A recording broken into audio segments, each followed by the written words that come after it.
Hello, friends. Salutations mes amis. Aujourd'hui nous allons considérer une question profonde. Qui est Dieu ? Pour ceux qui ne se fient qu'à la sagesse humaine, Dieu est un mystère, simplement une idée qu'ils contestent. Cependant, Dieu dans son amour et sa compassion se révèle gracieusement à ceux qui, à travers les yeux de la foi, sont prêts à voir. Dieu se révèle de deux manières principales. La première est la création. Dans le psaume 19, versets 2 à 4, David déclare ce qui suit. Le ciel raconte la gloire de Dieu, et l'étendue révèle l'œuvre de ses mains. Le jour en instruit un autre jour, la nuit donne connaissance à une autre nuit. Ce n'est pas un langage, ce ne sont pas des paroles, on n'entend pas leur son.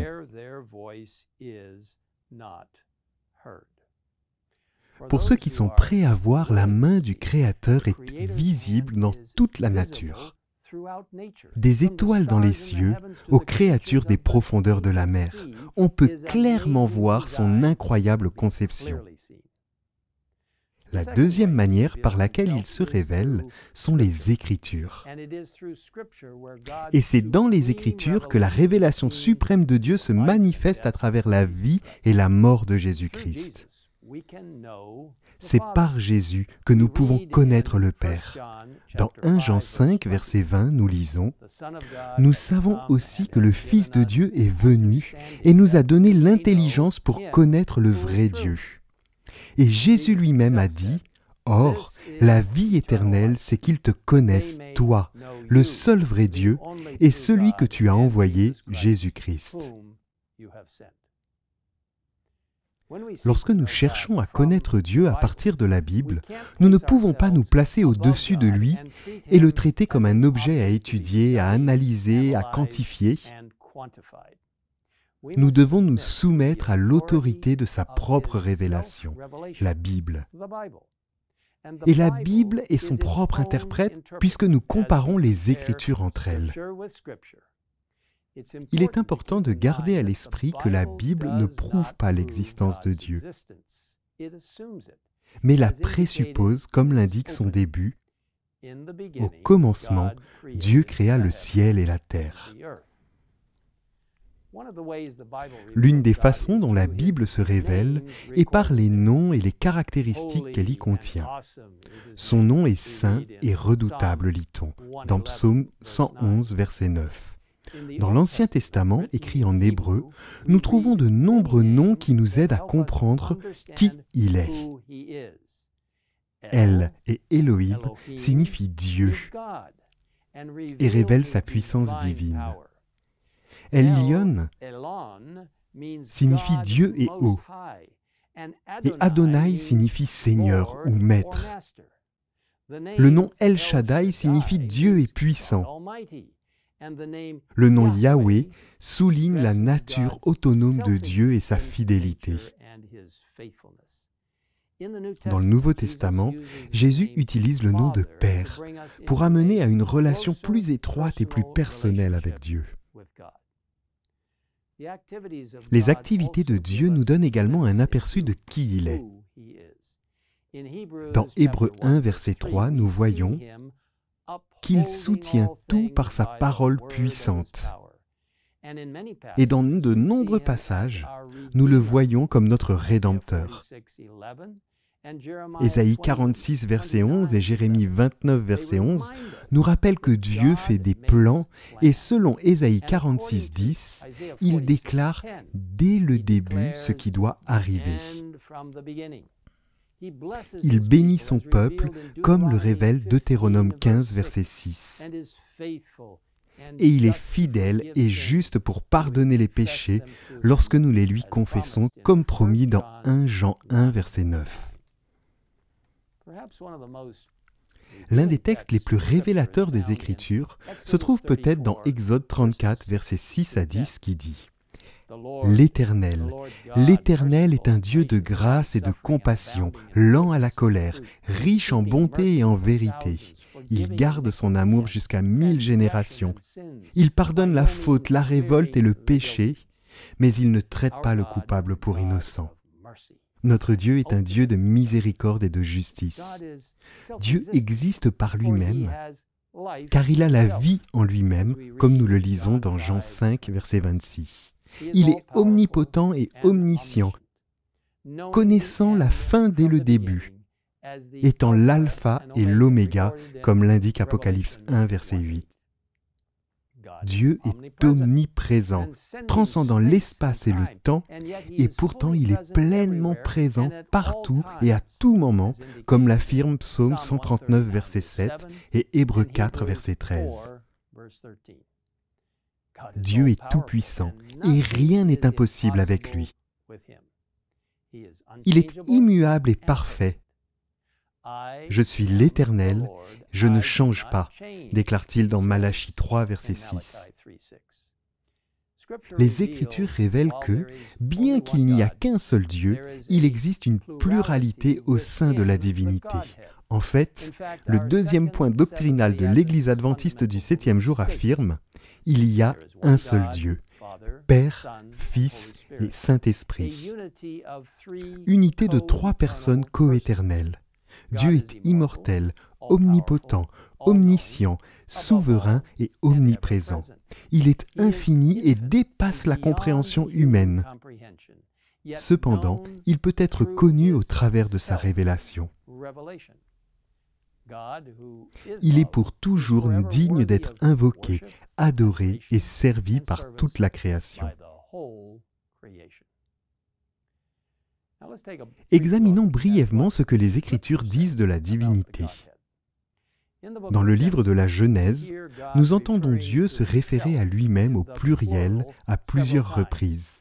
Dans Genèse 1, 26, Dieu déclare « Faisons l'homme à notre image ». Dans Genèse 3, 22, il dit « Voilà que l'homme est devenu comme l'un de nous pour la connaissance du bien et du mal. » Dans Genèse 11, verset 7, nous entendons Dieu dire « Allons, descendons ». Certaines références font spécifiquement référence au Saint-Esprit, comme dans le récit de la création où nous lisons dans Genèse 1, verset 2, « L'Esprit de Dieu planait au-dessus de l'eau ». Et dans Ésaïe 48, 16, nous voyons les trois personnes de la divinité où nous lisons « Et maintenant, le Seigneur, l'Éternel, le Père, m'a envoyé moi, le Fils, avec son Esprit, le Saint-Esprit. » L'incarnation de Jésus est un bel exemple de la manière dont les trois personnes de la divinité travaillent en étroite collaboration. Le Père a donné son Fils, le Christ s'est donné lui-même, et l'Esprit a donné naissance à Jésus. Chaque personne de la divinité était présente lors du baptême de Jésus, le Père déclarant « Celui-ci est mon Fils bien-aimé, qui a toute mon approbation ». Le Christ se donnant au baptême pour nous servir d'exemple, et l'Esprit donnant le pouvoir à Jésus en descendant sur lui sous la forme d'une colombe. Peu avant sa mort, Jésus a promis d'envoyer le Saint-Esprit comme une aide et a ordonné à son Église de baptiser au nom du Père, du Fils et du Saint-Esprit.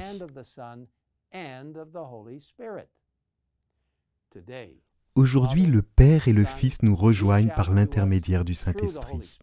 Jésus a dit « Quand sera venu le défenseur que je vous enverrai de la part du Père, il rendra témoignage de moi. » Et dans 2 Corinthiens 13, verset 13, nous trouvons cette belle bénédiction. « Que la grâce du Seigneur Jésus-Christ, l'amour de Dieu et la communion du Saint-Esprit soient avec vous tous. »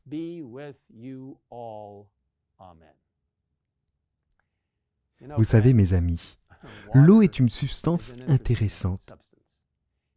Elle peut dévaler des chutes d'eau spectaculaires, remplir des lacs et des rivières qui se jettent dans une mer puissante.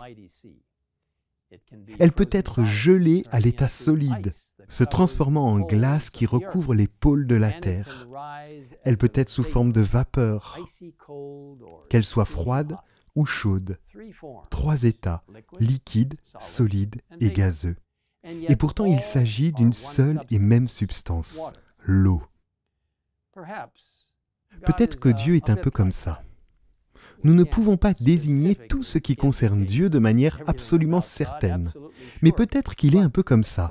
Un seul Dieu, et pourtant 3 personnes distinctes, avec des caractéristiques et des rôles uniques, tous travaillant ensemble pour sauver autant de personnes que possible pour l'éternité. Ellen White nous dit, « Il y a 3 personnes vivantes dans la triade céleste. Au nom de ces 3 grandes puissances, le Père, le Fils et le Saint-Esprit, ceux qui donnent leur adhésion au Christ avec une foi vivante sont baptisés. Et ces 3 puissances coopéreront avec les sujets obéissants du Roi céleste, dans leur effort pour vivre la vie nouvelle en Christ. » Quelle belle promesse! Si vous souhaitez en savoir plus sur qui est Dieu, vous trouverez de nombreuses ressources utiles sur adventist.org/beliefs. Quel réconfort de savoir qu'il y a vraiment un Dieu dans le ciel qui nous aime,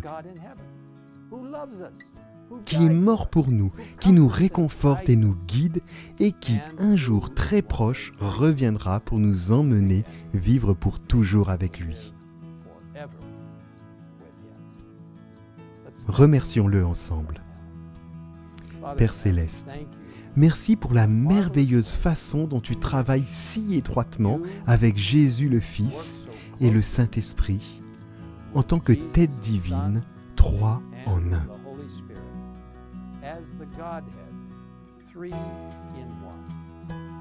C'est un concept que nous ne pouvons pas comprendre. C'est au-delà de notre compréhension, mais nous l'acceptons par la foi. Et nous te remercions pour cette merveilleuse opportunité de te permettre de vivre dans nos cœurs